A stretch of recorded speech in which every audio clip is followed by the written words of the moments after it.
Every single day you interact with people. Your boss, your coworkers, your partner, your family, strangers on the street. And in every one of those interactions, something is either being built or being broken. Trust, respect, goodwill, influence.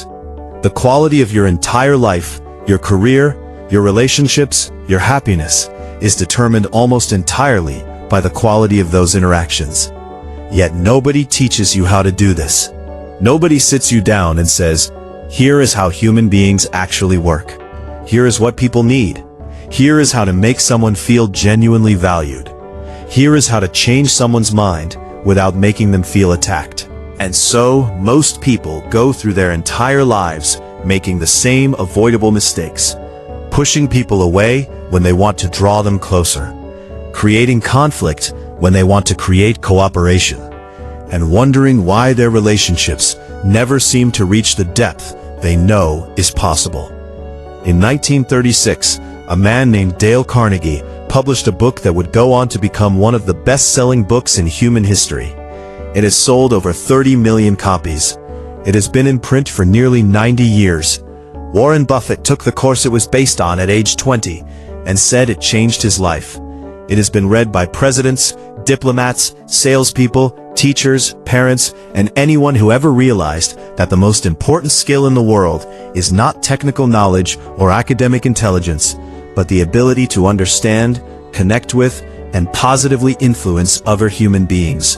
The book is called How to Win Friends and Influence People. And in the next 30 minutes, we are going to go through every major principle in a way that is practical, honest, and immediately applicable. Because this is not a book about manipulation. It is not a book about tricking people or faking kindness to get what you want. It is a book about something far more powerful and far more rare. It is a book about genuinely understanding human nature and using that understanding to build relationships that are deeper, warmer, and more productive than anything most people ever experience. Before we get into the principles, Carnegie opens with a foundation that everything else rests on. He says that dealing with people is the most important challenge any of us faces. And he makes a startling observation. 15% of financial success is due to technical knowledge. 85% is due to skill in human engineering, to personality, and the ability to lead people. He is not saying technical skills do not matter. He is saying they matter far less than we think, and human skills matter far more.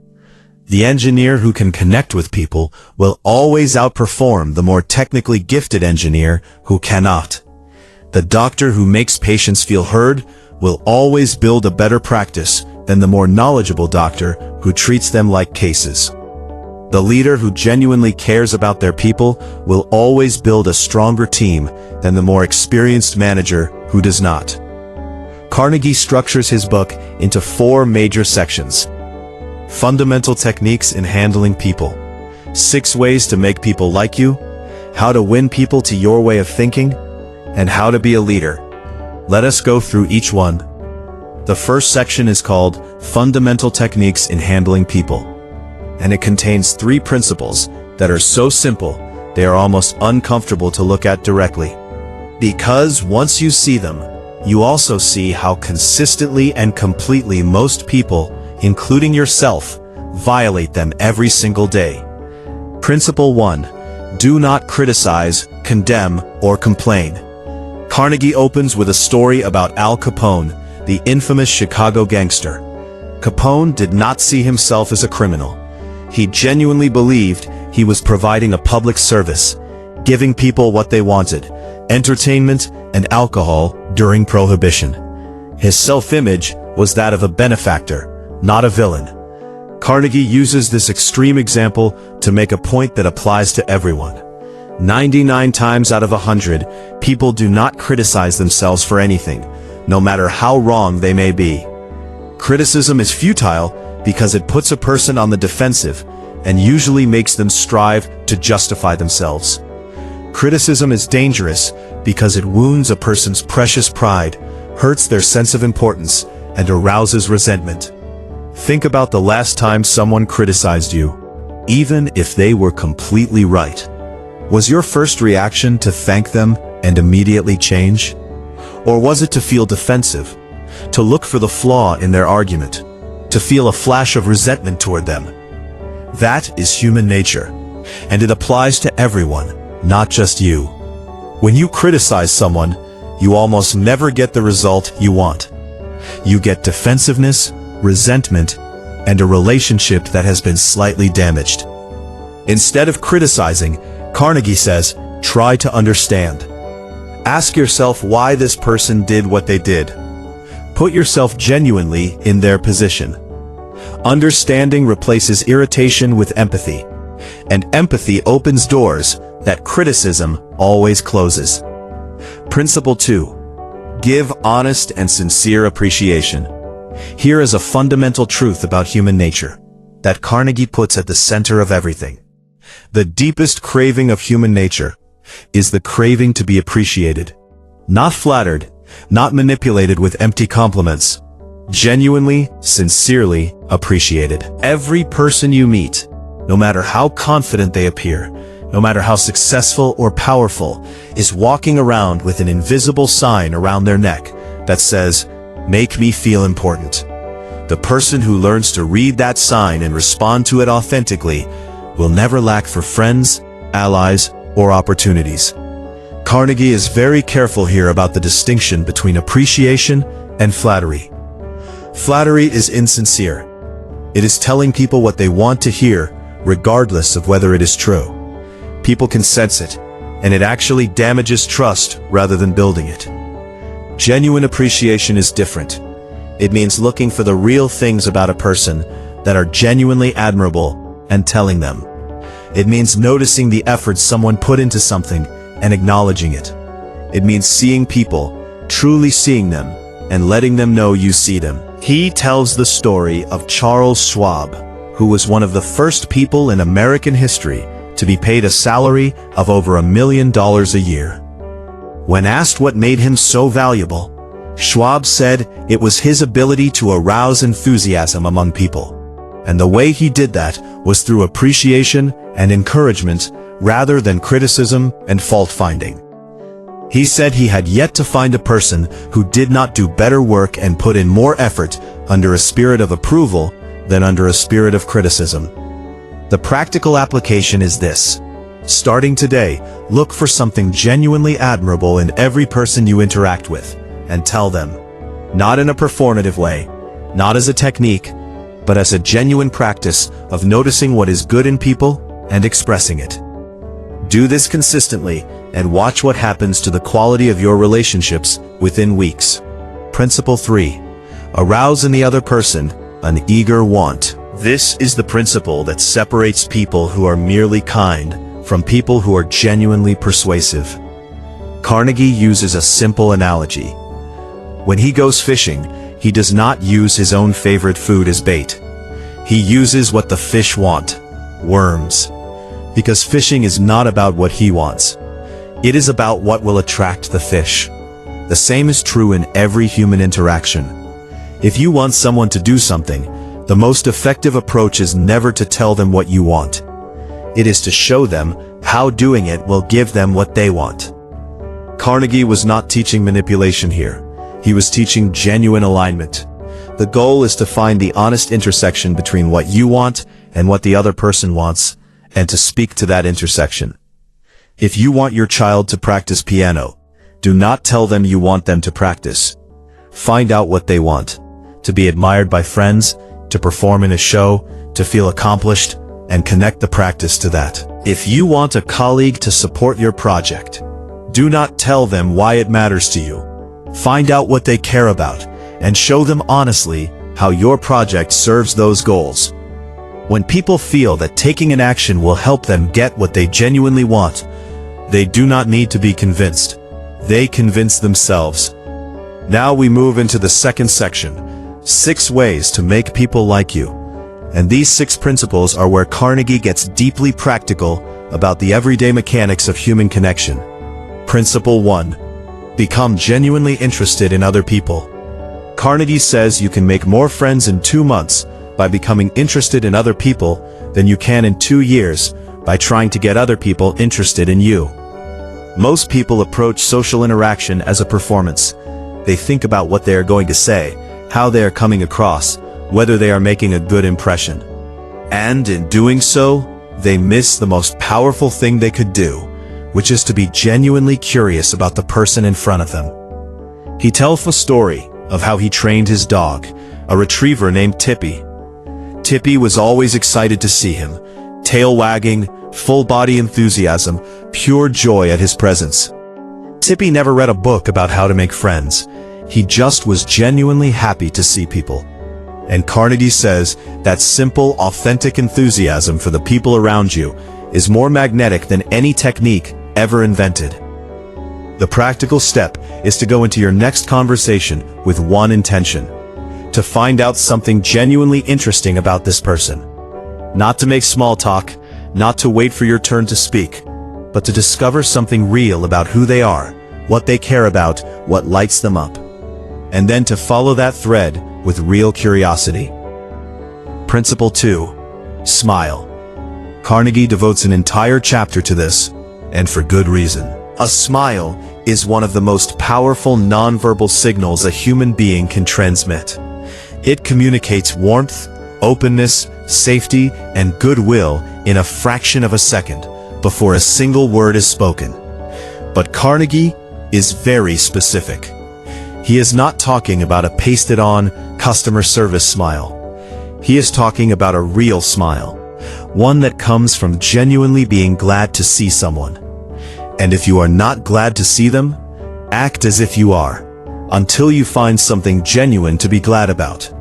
Because the action of smiling, even before the feeling is fully present, actually begins to generate the feeling. This is not fake. This is the psychology of embodiment. Your body and your mind influence each other in both directions. He shares a story about a man named William B. Steinhardt, a New York stockbroker, who took Carnegie's course and decided to smile more, starting with his wife. He described the transformation in his household as remarkable. His children started smiling. The entire emotional climate of his home changed.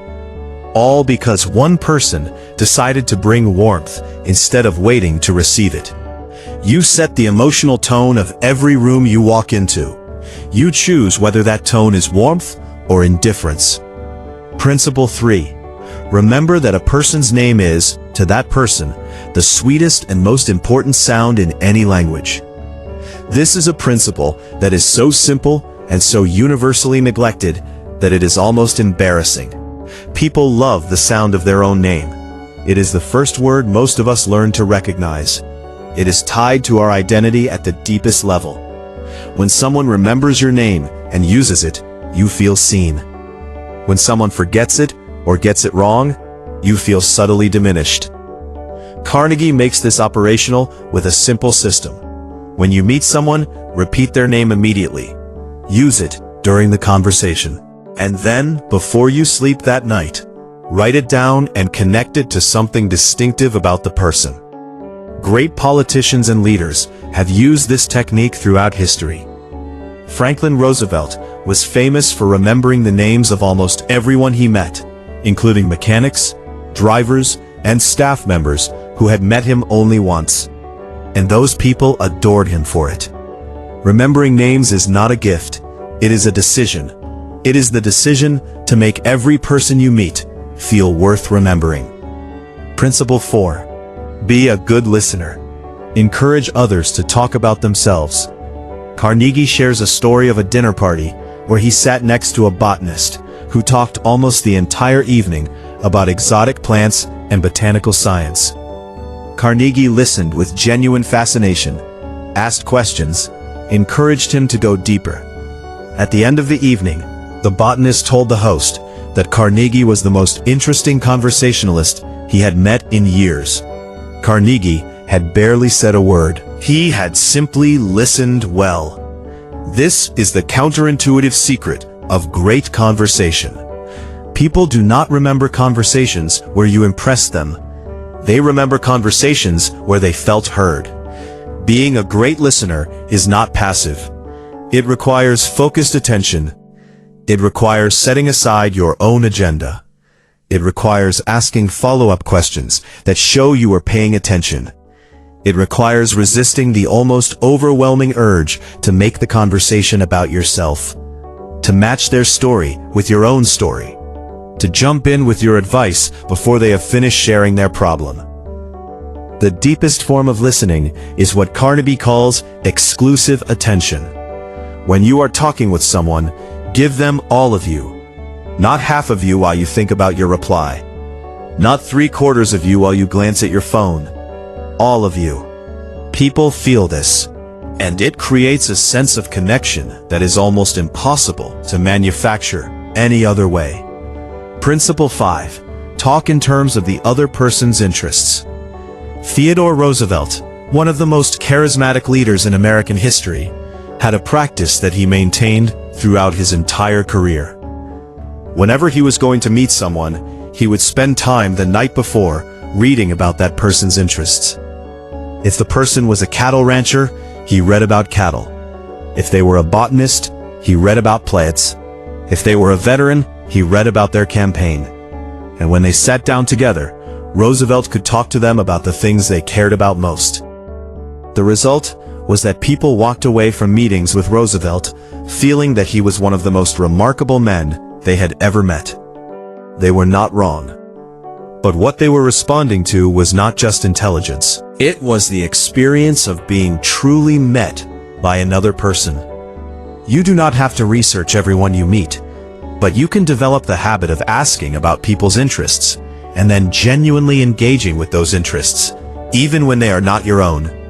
Curiosity is a choice, and the person who chooses to be curious about other people will always have more friends, more allies, and more influence than the person who only talks about themselves. Principle 6. Make the other person feel important, and do it sincerely. This is the golden rule of human relations in Carnegie's framework. Every human being you will ever meet wants one thing above all others. They want to feel that they matter, that their existence has weight, that they are seen and valued. The person who makes others feel this way, consistently and sincerely, becomes indispensable. They are the person everyone wants to be around, the leader everyone wants to follow, the friend everyone wants to keep. Carnegie tells the story of a man named Little Johnny, who was having behavioral problems at school. His teacher, rather than criticizing him, began treating him as if he were already the student she wanted him to become. She praised his strengths. She gave him responsibilities. She made him feel important. Within weeks, his behavior transformed completely. He became the student she had treated him as. This is one of the most profound truths in all of human psychology. People tend to become what you believe them to be. When you treat someone as capable, trustworthy, and important, you are not just being nice. You are actively shaping who they become. Now, we move into the third and most sophisticated section of the book: how to win people to your way of thinking. This is where Carnegie addresses persuasion directly, and his approach is radically different from what most people expect. Principle 1. The only way to get the best of an argument is to avoid it. Carnegie opens this section with a statement that most people argue with immediately. He says you cannot win an argument. Even if you demolish your opponent's position with irrefutable logic and facts, even if you leave them with nothing to say, you have still lost, because you have made them feel defeated. And a person who feels defeated feels resentment. And a person who feels resentment will not do what you want them to do, will not change their mind, and will not thank you for the experience. He tells the story of a man named Patrick O'Hare, who used to argue constantly with customers and win the argument every time, and his sales were terrible. He learned from Carnegie to stop arguing, to hear the customer out, to find the merit in their position, and his sales transformed dramatically. Because the goal was never to win the argument. The goal was to make the sale. In your life, the goal is never to be right. The goal is to achieve a positive outcome. and arguments almost never produce positive outcomes. When someone disagrees with you, your first move should not be to defend your position. It should be to listen, to try to understand why they see it differently, to ask yourself whether they might have information or perspective you are missing. This is not weakness. This is intelligence, and it will make you more persuasive, not less. Principle 2. Show respect for the other person's opinions. Never say you're wrong. The moment you tell someone they are wrong, you have put them on the defensive. Their ego is now engaged. They are no longer thinking about whether your argument is valid. They are thinking about how to protect their self-image. You have made winning the argument more important to them than finding the truth. Carnegie suggests a different approach. Instead of saying you're wrong, say something like, I may be wrong, I often am. Let's examine the facts together. This disarms the ego. It signals that you are seeking truth, not victory. It invites collaboration rather than triggering combat. And it actually makes the other person more likely to consider your perspective, because you have demonstrated that you are genuinely open to considering theirs. Principle 3. If you are wrong, admit it quickly and emphatically. This one feels counterintuitive, but it is extraordinarily powerful. When you know you have made a mistake, the instinct for most people is to minimize it, deflect it, or explain it away. But Carnegie found that the opposite approach produces dramatically better results. When you are wrong, say so, clearly, without qualification. The effect this has on the other person is almost magical. It completely disarms them. They expected defensiveness. You gave them honesty. It builds trust instantly. It demonstrates character, and it often generates goodwill that far exceeds whatever was lost by the original mistake. Principle 4. Begin in a friendly way. Lincoln said, you can catch more flies with honey than with vinegar. Carnegie validates this with story after story. A man dealing with a difficult tenant, a woman negotiating with an unreasonable employer, a salesman facing a hostile customer. In every case, the person who began the interaction with genuine warmth, with patience and friendliness, achieved outcomes that confrontation and pressure never could have. Temperature matters. The emotional temperature you bring to an interaction sets the temperature of the entire conversation. Bring heat, and you get defensiveness. Bring warmth, and you get openness. Get the other person saying yes, yes immediately. This is one of Carnegie's most practically powerful techniques, rooted in a deep understanding of psychology. When a person says no, pride demands that they remain consistent with that no. When a person says yes, they are psychologically primed to keep saying yes. So when you are trying to persuade someone, begin not with your request, but with questions you know they will agree with. Find the common ground first. Build a series of small agreements before you introduce the big one. By the time you reach your actual point, the other person is mentally in a yes pattern. Their defenses are down. Their mind is open. They are far more receptive than they would have been if you had opened with your request and gotten an immediate no. Principle 6. Let the other person do a great deal of the talking. People trust their own conclusions far more than they trust yours. When you tell someone what to think, you create resistance. When you ask the right questions and let them arrive at the conclusion themselves, they own it. They believe it. They will defend it. The best persuaders in history were not the loudest voices in the room. They were the people asking the most precise and thoughtful questions. Principle 7. Let the other person feel that the idea is his or hers. This is the master move of truly sophisticated influence. If you want someone to embrace an idea, find a way to let them feel it was their idea. This is not deception, it is psychology. People are infinitely more motivated by their own ideas than by yours. If you can plant a seed through a question and let the other person grow it into a conclusion, you have done something far more powerful than persuading them. you have activated their own agency in the direction you needed them to go. Principle 8. Try honestly to see things from the other person's point of view. Be sympathetic with the other person's ideas and desires. These two principles work together as a pair, and they represent the emotional core of Carnegie's entire approach to persuasion. Before you can change someone's mind, you have to genuinely understand their mind. Not strategically, not as a prelude to your counter-argument, genuinely. You have to enter their world, see the situation through their eyes, and acknowledge the validity of their perspective before you offer yours. When people feel genuinely understood, they become dramatically more open to other perspectives. Principle 10. Appeal to the nobler motives. Carnegie observed that people like to see themselves as acting from their highest values. They like to believe they are fair, generous, honest, and principled. When you appeal to those higher values in asking for something, you give people the opportunity to live up to their best self-image, and they will almost always rise to meet it. Dramatize your ideas. Facts alone rarely change minds. Stories, vivid examples, demonstrations, and analogies reach the imagination in ways that logic never can. The most persuasive communicators in every field understand this. They do not just state their point. They paint a picture. They tell a story. They create an experience. The information goes in through the emotions first, and then the rational mind validates what the emotional mind has already accepted.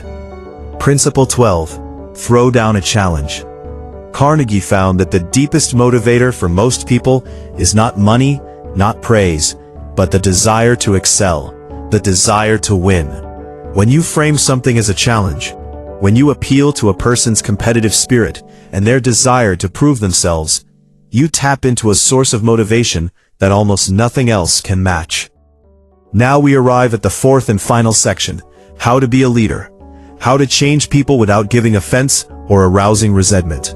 And this section is where Carnegie synthesizes everything into its most refined and powerful form. Principle 1. Begin with praise and honest appreciation. When you need to correct someone, begin by genuinely acknowledging what they have done well. This is not a sandwich technique designed to soften the blow. It is a recognition that people are far more receptive to feedback when they feel their overall contribution has been seen and valued. The criticism lands differently when it comes from someone who you know genuinely respects you.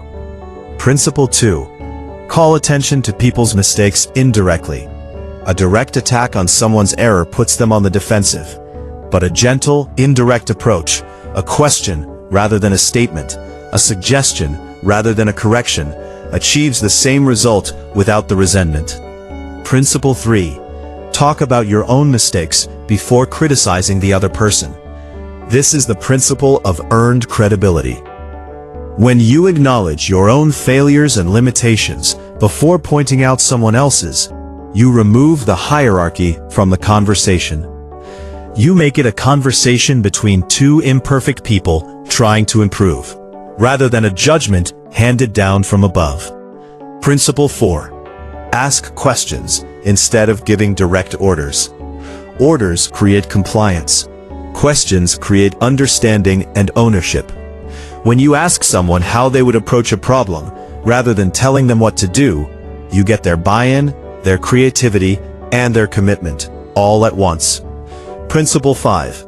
Let the other person save face. Humiliation is never necessary. Even when someone has made a serious mistake, there is always a way to address it that allows them to maintain their dignity. And preserving a person's dignity costs you nothing, while destroying it costs you everything. Principle 6. Praise every improvement. Be hearty in your approbation and lavish in your praise. Carnegie describes how animal trainers use continuous reinforcement of small improvements to shape behavior. The same psychology applies to people. Small, specific, genuine praise for progress creates momentum. It reinforces the behavior you want to see more of, and it makes the person feel capable and valued, which makes them more likely to keep improving. Principle 7. Give the other person a fine reputation to live up to. When you tell someone they are reliable, creative, trustworthy, or excellent, you are not just describing them. You are setting an expectation that they will feel internally motivated to meet. Carnegie tells the story of a mechanic whose work had been slipping. Rather than criticizing him, his employer said, "You used to be the best mechanic in our shop. I have always been proud of your work. I would love to see you return to that standard." The mechanic's performance recovered almost immediately. He had been given not a threat, but a vision of his better self to grow into. Principle 8. Use encouragement. Make the fault seem easy to correct. The way you frame a challenge determines whether it feels possible or overwhelming. When you tell someone their problem is small, their skill is close, their improvement is within reach, you reduce the psychological friction that stands between them and action. Principle 9. Make the other person happy about doing the thing you suggest. When a request is framed in a way that aligns with what the other person values, it stops being a request and becomes an opportunity. The leader who masters this principle never needs to rely on authority or pressure. They create willing cooperation because the people around them feel that doing good work is in their own best interest. Now let us bring everything together. Because when you step back and look at how to win friends and influence people as a whole, it is not a book of techniques. It is a book of one overarching philosophy, expressed in dozens of specific, practical ways. And that philosophy is this: the deepest secret of human relations is that every person you will ever meet wants above all else to feel important, to feel heard, to feel valued, to feel that they matter. The person who learns to give that gift, genuinely, consistently, and skillfully, will never lack for connection, influence, or opportunity. Carnegie was not naive. He understood that these principles require practice. He understood that old habits of criticism, argument, and self-centeredness are deeply ingrained. He did not promise that reading the book would change your life. He promised that applying the principles daily, in real interactions, with real people, over real time, would change it. Because the skills he described are learnable, and they compound. Every conversation where you choose to listen instead of lecture. Every interaction where you choose to appreciate instead of criticize. Every moment where you make someone feel genuinely seen and valued. These things build on each other. They build a reputation. They build a network. They build a life surrounded by people who trust you, respect you, and want to help you succeed. There is a reason this book has remained in print for nearly 90 years. It is not because human nature has stayed the same, though it largely has. It is because the principles Carnegie identified are not trends or techniques. They are timeless truths about what human beings need from each other.